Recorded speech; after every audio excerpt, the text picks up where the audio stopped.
El maletín gris de Martín de Cáceres. El caballero se levantó cortésmente y ayudó a Marcela a colocar sus maletas en la red. Extremadamente elegante y ataviado con toda pulcritud, aparentaba unos 50 años. Su rostro de forma angulosa y las sienes ligeramente plateadas permitieron a Marcela calificarle en el acto dentro de la categoría interesante. Una vez instalado el equipaje, el caballero en cuestión, extrayendo una pitilleta de plata del bolsillo de su chaqueta, ofreció un cigarrillo a Marcela, que lo rechazó dándole las gracias. ¿Le molesta que yo fume?, preguntó solícito. En absoluto, repuso ella. Acto seguido, el caballero se enfrascó en la lectura de un montón de periódicos. Marcela agradeció que su compañero de viaje no se sintiera obligado a forzar una conversación salpicada con los tópicos de rigor acerca de los retrasos ferroviarios y otros lugares comunes que suelen sacarse a relucir cuando se inicia un viaje en tren. En cierto momento le pareció advertir que su acompañante sostenía el diario demasiado alto, como si más que leer pretendiera ocultar su rostro.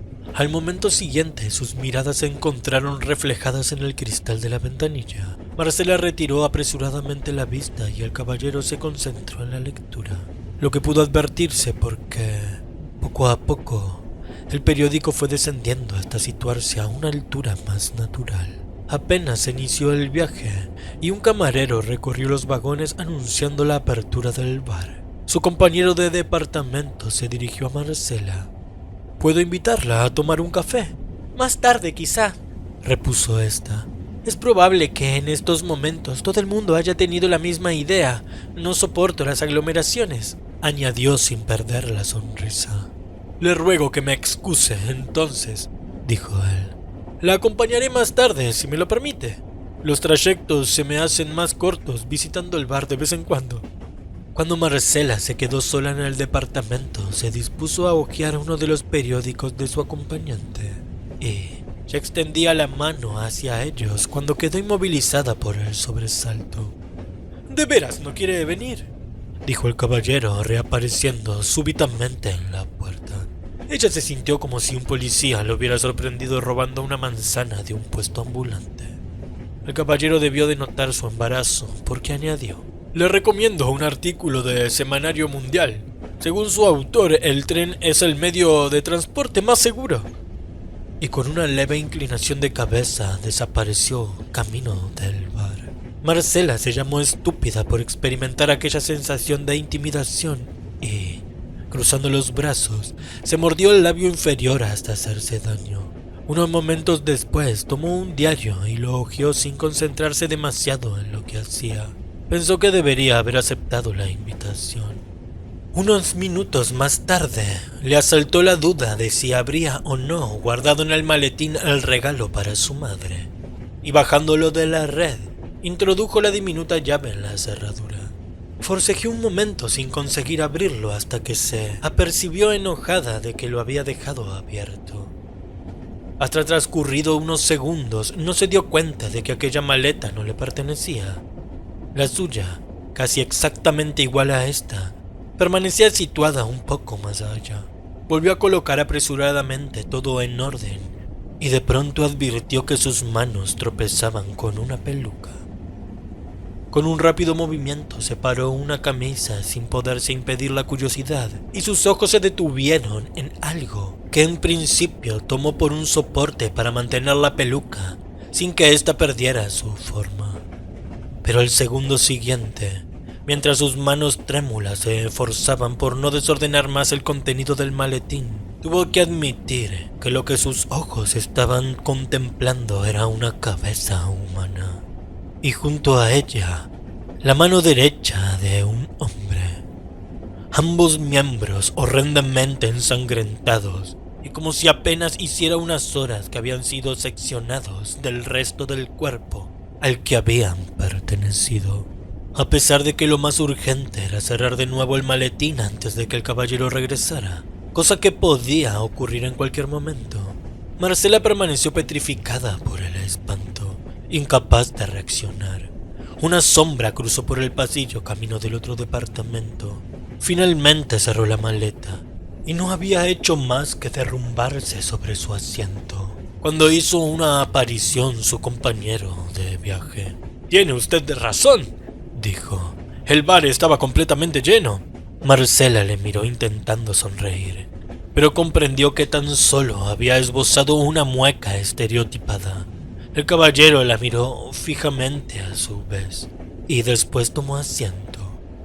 Ella deseaba salir del departamento, pero estaba segura de que, antes de que lograra alcanzar la puerta, caería desvanecida al suelo. Por otra parte, un temblor convulsivo comenzaba a agitar su cuerpo y tuvo que emplear todas sus energías en controlarlo, a fin de que él no la advirtiera. El caballero se levantó de nuevo y cerró del todo la puerta corrediza, cuyo pestillo no había encajado. A continuación, tomó un periódico y comenzó a leer. Necesitaba tomar algo que la hiciera reaccionar. Tenía el estómago revuelto y el copioso sudor provocado por la impresión de lo que había visto se enfriaba sobre su piel, provocándole nuevos escalofríos y temblores. Por último, sintiendo que la náusea invadía su garganta, se levantó camino de la puerta del departamento, pero sus fuerzas estaban tan menguadas que no fue capaz de descorrerla. El caballero, al advertirlo, acudió a su ayuda. Marcela salió al pasillo y se encaminó al baño. El traqueteo del tren disimuló su propia falta de estabilidad. Un segundo antes de entrar en los servicios volvió la vista atrás. Su compañero de viaje se había instalado junto a una ventanilla del pasillo y parecía observar atentamente el paisaje. Cuando, tras vaciar su estómago, se sintió ligeramente aliviada. Pasaron rápidamente por su imaginación las diferentes opciones que le cabía adoptar. Debía acudir al revisor y contarle lo sucedido. ¿Habría policía en el tren? ¿No sería preferible no darse por enterada? Necesitaba con urgencia una taza de té, pero salir de nuevo al pasillo advirtió que el caballero continuaba en la misma posición, y al oír la puerta del baño se volvió hacia ella. Marcela, temiendo que recelara o le resultara extraño que, tras haber rehusado hacía poco, la viera encaminarse ahora hacia el bar, regresó en dirección al departamento como quien no quiere impedirse caminar hacia su propia predicción. El caballero le abrió gentilmente la puerta y permaneció fuera dándole la espalda y contemplando el panorama. Tenía la sensación de que había comenzado a vigilar sus movimientos. Acurrucándose en un rincón, cerró los ojos e intentó poner en orden sus pensamientos.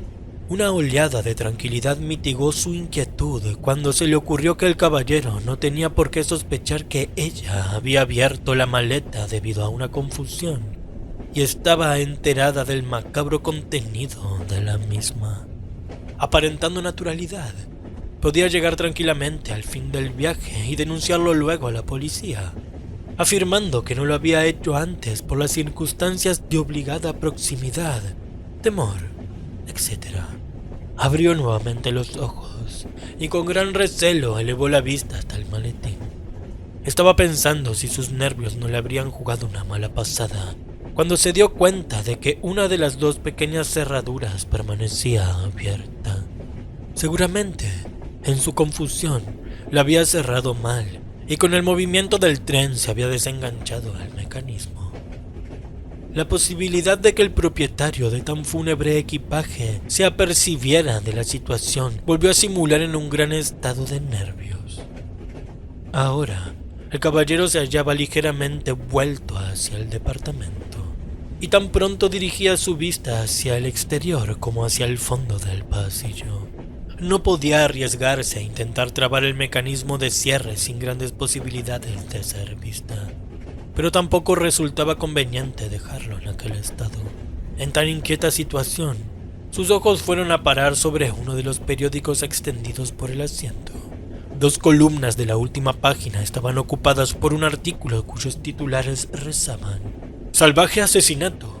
La víctima aparece decapitada y con las manos seccionadas». Ahora ya no le cabía duda de que lo que había visto era absolutamente real.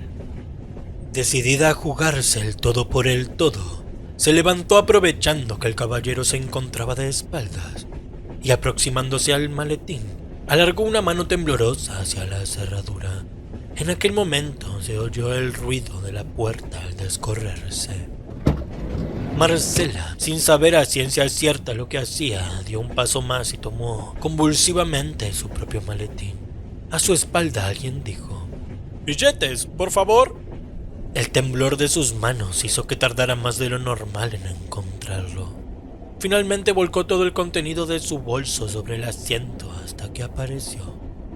El caballero continuaba en el pasillo y, al salir del departamento, el revisor solicitó amablemente la exhibición de su billete. Después de que lo hubo mostrado, entró con intención de sentarse. Marcela palideció al ver que su compañero de viaje dirigía la vista hacia su maletín y reparaba en la cerradura. «He perdido las llaves», dijo el caballero, y con una ligera presión del dedo encastró el mecanismo de cierre. Marcela suspiró hondamente. Su aspecto era el de una persona próxima a sufrir un desvanecimiento. «¿Se encuentra mal, querida?», preguntó su elegante compañero de tren. Ella estaba decidida a poner aquel macabro hecho a conocimiento de la máxima autoridad del convoy, para lo cual debía alejarse del departamento. «Una taza de té me vendrá bien, disculpe», dijo levantándose. «Permita que la acompañe», manifestó el caballero. «No se moleste, se lo ruego», repuso Marcela, poniendo excesivo énfasis al rechazar la oferta. «No puedo permitir que salga sola en esta situación», añadió él. «¿En qué situación?», balbució la muchacha. «Está usted pálida como un cadáver», comentó su compañero de viaje. «¿Sí?», articuló ella sin fuerza. Abrió la puerta corrediza y la tomó por el brazo con firmeza sin que ella pusiera resistencia. ¿A dónde me lleva?» «Al bar, naturalmente. ¿Dónde si no?», repuso el caballero. Mientras permanecían en el concurrido salón cafetería, Marcela experimentó la sensación de que todo el mundo estaba pendiente de ella y esperaban una denuncia del terrible hallazgo. Hasta la pregunta del camarero le resultó significativa. ¿Qué desea, señorita? Ella pidió un té y su acompañante un café solo. ¿Nada más?, inquirió el camarero, con lo que ella, en su estado de nervios, lo tomó por doble intención. «No», repuso secamente el caballero, abandonando las consumiciones. Marcela tomó el té a grandes sorbos. El líquido caliente consiguió reanimarla, pero seguía teniendo la sensación de que se hallaba inmersa en una pesadilla de la que iba a despertar de un momento a otro. A su lado, una pareja charlaba animadamente. Más allá, 3 mujeres maduras escuchaban ensimismadas a un cuarentón con aspecto de seductor de provincias. «¿Regresamos?», preguntó a Marcela su acompañante. En la plataforma de uno de los vagones se cruzaron con el revisor. Marcela le miró intentando transmitirle su inquietud, pero el empleado se limitó a pedirles de nuevo los billetes. El caballero se dedicó a la lectura atenta de los diarios y ella se acurrucó en su asiento. ¿Qué ocurriría si de pronto salía al pasillo y gritaba que aquel hombre era un asesino? Se abalanzaría sobre ella antes de que tuviera tiempo de descorrer la puerta. No iba a pensar la gente que había perdido el juicio. Lo único sensato, suponiendo que él no sospechara que su maletín había sido abierto, era alejarse sola del departamento y poner el hecho en conocimiento del revisor y de la policía. Si acaso viajaba en el tren alguna gente. Otra opción consistía en mantenerse ajena a la que había descubierto y esforzarse por conservar la serenidad hasta el fin del trayecto. Pero ¿y si el asesino decidía elegirla como próxima víctima y se abalanzaba contra ella en cualquier momento? En la parte superior, encima de la puerta, había un espacio más que sobrado para ocultar un cuerpo. Bastaría cubrirlo con una manta para que nadie se apercibiera de que allí había un cadáver. La única esperanza de seguridad consistía en que alguien más se acomodara en aquel departamento. pero examinando con disimulo la cabecera de los asientos comprobó que solamente los dos ya ocupados ostentaban el cartel de reservados. Cuando dejaron atrás la estación de El Río, Marcela recordó que dentro de pocos minutos llegarían a la zona de los túneles. Aquella sería una buena ocasión para abandonar el departamento sin ser vista. Aprovechando la oscuridad reinante, saldría al pasillo y escaparía hacia una zona más alejada para denunciar lo que había descubierto. Todo esto suponiendo que el asesino no tuviera la misma idea y se arrojara sobre ella apenas penetraran en el primero de los túneles. Como presintiendo los pensamientos de Marcela, el caballero abandonó la lectura de los periódicos y, sonriéndola distraídamente, salió al pasillo. Y apoyándose en la barra metálica antepuesta en la ventanilla, se dedicó a la contemplación de la campiña. Marcela advirtió con temor que no podía arriesgarse a abandonar el departamento en aquellas condiciones. Tan pronto abriera la puerta, él podría detenerla tan solo con darse media vuelta. Durante unos segundos y cuando ya el convoy rodaba ciñéndose a la muralla rocosa que pronto habría de atravesar subterráneamente, pensó que lo mejor sería atraer la atención del caballero, de tal modo que se viera obligado a sentarse de nuevo. Podría fingir que se encontraba pedo o simular un mareo, pero descartó tal hipótesis debido a que, probablemente, su compañero se sentaría aún más cerca de ella. Lo más acertado sería salir también al pasillo y esperar la llegada del primer túnel. En cuanto se hiciera la oscuridad, correría pasillo adelante hasta desaparecer. Cuando estaba a punto de levantarse, se abrió la puerta corrediza y entró el caballero, que, ocupando su asiento, la miró fijamente. ¿Se encuentra mejor?, preguntó. Marcela movió afirmativamente la cabeza y se puso en pie dispuesta a abandonar el departamento. «No debe salir ahora», manifestó él. «Nos aproximamos a una zona de túneles». Y como ella hiciera ademán de dirigirse hacia la puerta, el caballero añadió: «Está usted muy pálida todavía. No puedo permitir que salga sola». Y se puso en pie a su vez. «¿Puedo ir sola?», balbuceó ella. «Naturalmente, pero si no le molesta, yo me veo en la obligación de velar por usted. Soy su compañero de viaje y me siento responsable de lo que pueda ocurrirle». «Voy a ir», comenzó Marcela, pero de pronto se hizo la oscuridad. Habían entrado en el primero de los túneles.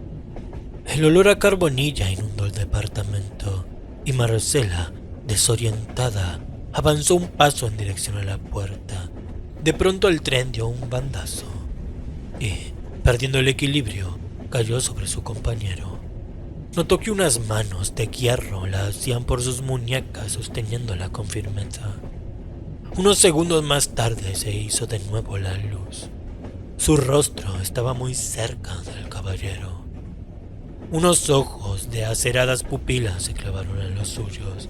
Él aflojó la presión de sus manos e hizo regresar a Marcela a su asiento. «¿Lo ve?», comentó. «Podía haberse hecho daño».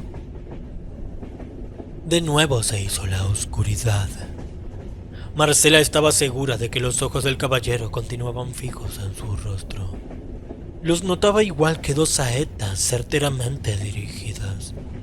Con toda seguridad se encontraba al acecho, y quizás sus brazos estaban abiertos como las alas desplegadas de un gran ave, prestos a atrapar a su víctima si intentaba el menor movimiento. Cuando volvió la luz, se encontró sola en el departamento. Su acompañante había salido sin producir el menor ruido, o quizás el retumbar del convoy dentro del túnel había ahogado el sonido de la puerta. Casi inmediatamente después, el tren penetró en el último de aquellos paréntesis de oscuridad, y Marcela salió al pasillo dispuesta a alejarse todo lo posible. Caminó a tientas hasta el extremo del vagón, pasó al siguiente, y cuando el tren abandonó el seno de la montaña, Marcela entró en el primer departamento que encontró vacío y se sentó en un rincón corriendo las cortinillas de la puerta. Permaneció allí, amodorrada, hasta que la despertó el silbato de la locomotora. Ya era casi de noche. Momentos después se abrió la puerta del departamento y entró el revisor. «Me he dejado el billete en...», comenzó Marcela. «No se preocupe», repuso el empleado. «Ya me lo ha enseñado en 2 ocasiones». «Yo...», balbuceó ella. «Tengo que decirle...». El revisor permaneció atento a las palabras de la muchacha. «El hombre, mi compañero de departamento...». Él continuaba mirándola interesado. De pronto Marcela comprendió que todo lo que la situación tenía de terrible y angustiosa vivida en su departamento se trocaba aquí en algo ridículo y sin sentido. «No va a creerme», dijo. El revisor no movió un músculo de su rostro. «El hombre que viaja en mi departamento... ese caballero...», vaciló. «Ese hombre es...». «¿Un asesino?», inquirió el revisor. «¿Cómo lo sabe?», preguntó ella estupefacta. «¿Por qué no regresa a su asiento?», rogó el empleado. «Allí tiene usted su equipaje». «¿El maletín pequeño...?» «Sí», afirmó el revisor. «En ese maletín hay...». «La escucho». «Dentro del maletín hay... una cabeza humana y una mano», sollozó Marcela. El revisor no pareció inmutarse. «¡Lo he visto!», gritó. «Tranquilícese, señorita». «En el maletín gris. ¿No ha visto el maletín gris?». «Desde luego que lo he visto». «¡No me cree!», exclamó Marcela. «¿No ha leído los periódicos?». «Sí», repuso el revisor. «Un crimen horrible. Las manos seccionadas, la cabeza. Por favor, tiene que volver a su departamento». «Ese hombre...». «Estará sola. Ese caballero ya no se encuentra allí». «¿Le han detenido?», preguntó. «Tranquilícese. Vamos», dijo el revisor, tomándola amablemente por el brazo. «El maletín...». «Tampoco está allá». «Cálmese, señorita». El maletín gris había desaparecido, pero el resto del equipaje y el montón de periódicos continuaban allí. «Lamento haberla asustado». Marcela se volvió violentamente. Su compañero de departamento acababa de entrar. El revisor los contempló un momento a través del cristal de la puerta y luego desapareció. «No le habían...», comenzó a decir Marcela. «¿Se encuentra mejor ya?», preguntó el caballero. «El revisor...». «Muy comprensivo», comentó él. «Déjeme pasar», pidió Marcela. «Le ruego que me excuse», repuso el caballero apartándose gentilmente a un lado.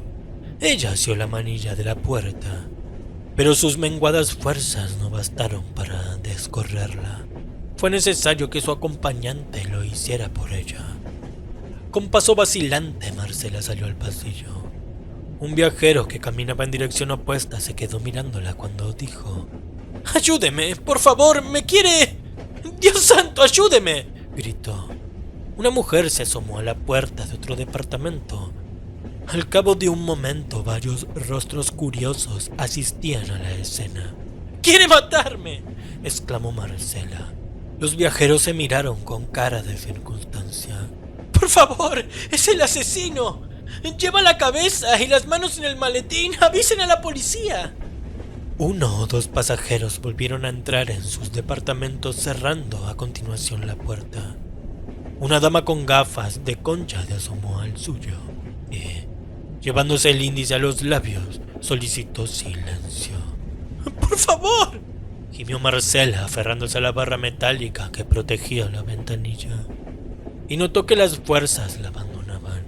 Instantes después perdió el conocimiento y se desplomó exánime. Pobre mujer, comentó uno de los viajeros. Hace mucho que sufre esas alucinaciones. Lamento el espectáculo, comentó el caballero dirigiéndose al revisor y a las demás personas presentes en el pasillo. Pero por eso me tomé la libertad de advertir a ustedes acerca del estado de mi sobrina. ¿Puedo hacer algo más?, preguntó el revisor. Ya ha sido usted suficientemente amable, repuso el caballero. Ahora le daré un calmante y espero que descanse el resto de la noche. Si no le molesta, añadió, tenga la amabilidad de devolverme mi maletín. Lo situaré de tal modo que ella no pueda verlo. El revisor entró en un departamento vecino y regresó un momento después con el maletín. Una de las cerraduras estaba destrabada. Cuando ya iba a entregárselo a su propietario, el empleado perdió el equilibrio y la pequeña maleta tropezó con la pared. Al instante se dio el segundo cierre y todo el contenido del maletín se desparramó por el suelo. ¡Cuánto lo siento!, exclamó el revisor disculpándose. No tiene mayor importancia, repuso su propietario. He perdido las llaves y las cerraduras no parecen muy firmes. Ayudados por uno de los viajeros, fueron recogiendo las prendas desperdigadas y cuando hubieron dado fin a la tarea, el caballero les dio las gracias y, deseándoles un feliz descanso, entró en su departamento. No olvide lo del último coche, dijo el revisor un segundo antes de que el propietario del maletín corriera a la puerta. El departamento estaba envuelto en una tenue luz violácea que propiciaba el sueño y permitía ver lo suficiente si alguien deseaba permanecer en vigilia. El suave traqueteo del tren fue desgarrando las brumas que envolvían el cerebro de Marcela, la cual, poco a poco, regresó a la realidad. En principio, su mente permaneció en blanco y no supo más que se encontraba tumbada y cubierta con una manta. El suave movimiento de la estancia le recordó que se encontraba en el tren, y volviendo sus ojos hacia la ventanilla vio al caballero que la contemplaba atentamente. Su rostro, bajo el influjo de aquella luz violácea, adquiría matices siniestros. Era como una esfinge inmóvil pero acechante que se hubiera arrojado a la tarea de velar por ella. Lentamente, los últimos acontecimientos regresaron a su memoria y su mirada intentó penetrar más intensamente aquella inquietante iluminación. La pequeña lámpara morada parecía vibrar en el techo y sus velocísimas oscilaciones se transmitían a todo el departamento, bañando cada rincón con un temblor sin pausa. ¿Se encuentra mejor, querida? La voz llegó a los oídos de Marcela, atravesando millones de kilómetros. ¿Ya ha pasado todo? Marcela contempló los bultos del equipaje situados sobre la red. Los dos maletines gemelos estaban muy próximos. «¡Usted!», musitó sin fuerzas. Las pupilas del caballero se contrajeron y su rostro lupino prestó atención a las entrecortadas palabras de la muchacha. «Esa horrible cabeza, la mano», añadió ella con extrema debilidad. «No hay horrible cabeza», repuso su compañero de viaje. «Ni tan siquiera mano. No las hay», concluyó con lo que acaso pudiera tomarse por un gesto de melancolía. «Usted es mi sobrina, y ya no hay mano ni cabeza», añadió el caballero tajantemente. «Yo lo he visto», balbució la joven. «Usted lo ha visto», reflexionó él en voz alta. «He visto una cabeza y una mano cortada. ¿Por qué lo hizo?» «¿Por qué? ¿Por qué? ¿Por qué? ¿Todo ha de tener un porqué? Entonces admite que ahí hay una cabeza, una horrible cabeza», sollozó Marcela. «No era horrible», repuso el caballero, «pero ya no está. Su inoportuna equivocación me ha obligado a arrojar esos, diríamos, recuerdos a la vía del tren. Déjeme salir», exclamó ella incorporándose. «Quiero salir», repitió. «Ha conseguido engañar al revisor. ¿Qué es eso de que soy su sobrina? Los demás viajeros me ayudarán. ¡Oh, Dios mío, déjeme salir!». El caballero permaneció inmóvil, En su rostro no se reflejaba emoción alguna, sino era una cierta nostalgia. «¡No me impedirá salir!», gritó Marcela. «Oh, querida, me decepciona usted. Una muchacha que parecía tan independiente y segura de sí misma. ¿No ha vivido usted nunca en Londres, por casualidad? Uno nunca debe perder la calma, el buen tono. Lo importante son las buenas maneras, independientemente de lo que nos encontremos rebanando, una manzana o una garganta de mujer», concluyó con parsimonia. «¡Asesino!», gritó Marcela. «¡Suélteme!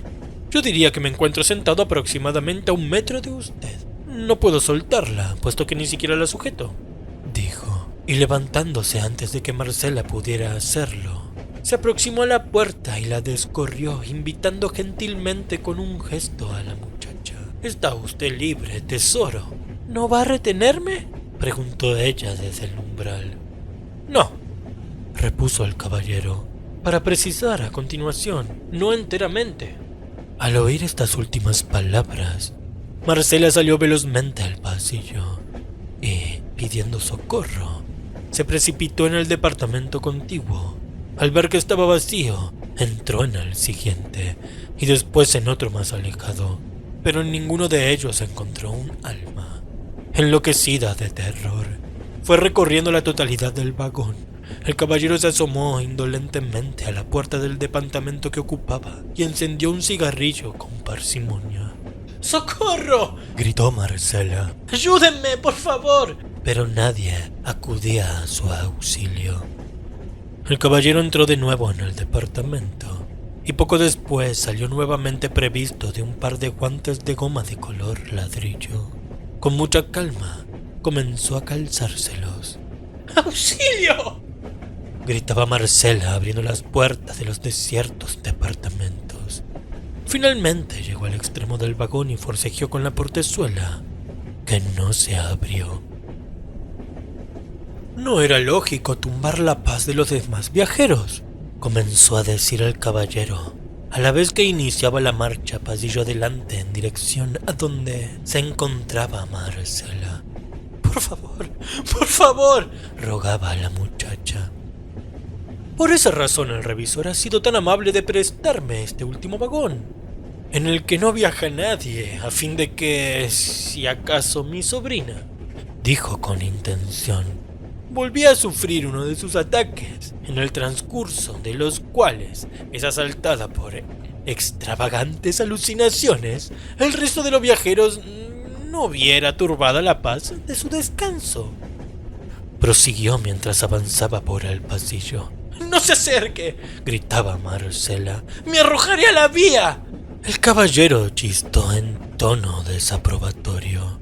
«No lo consentiré. Eso es algo que me corresponde a mí, y nadie me arrebatará el placer de empujarla hasta que su cuerpo sea destrozado por las ruedas de este último vagón. No todo su cuerpo», puntualizó. Por favor», sollozaba Marcela. «¿Por qué yo? ¿Quién sino usted ha sido la que, con su inoportuna equivocación, me ha obligado a desprenderme de aquellos objetos valiosísimos?» «¡Estúpida!», gritó, perdiendo en cierto modo la calma. «¿Por qué tuvo que abrir el maletín? ¡Mi maletín!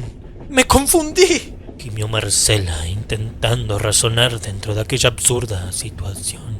«¡Me confundí!», remendó el caballero aflautando su voz. Acto seguido recuperó su flema habitual y continuó diciendo: «No importa las razones por las cuales viajaban conmigo esa cabeza y esa mano.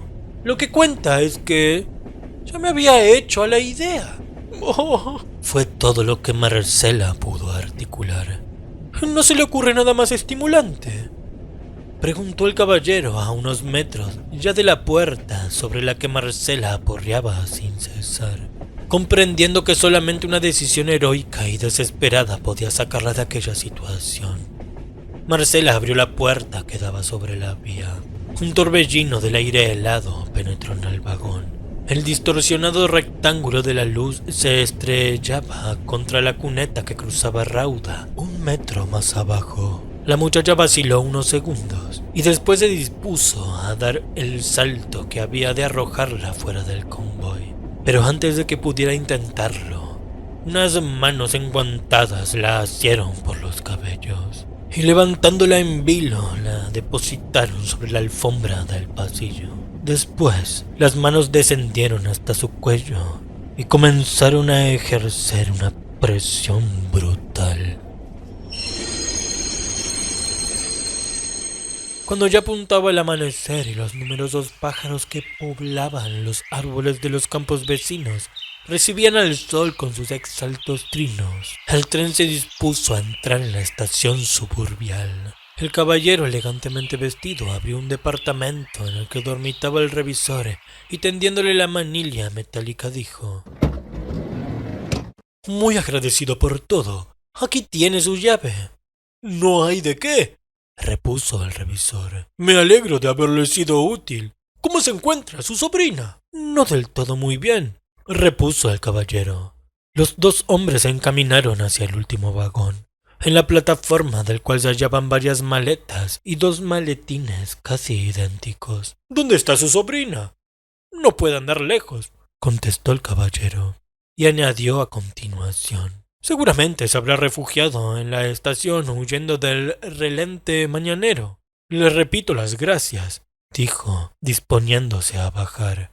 «Permita que le ayude», pidió gentilmente el revisor, tomando un maletín gris. «No, ese no», rogó el caballero, apresurándose a tomarlo. «Si desea ayudarme, cargue con esta», declaró, refiriéndose a la maleta grande.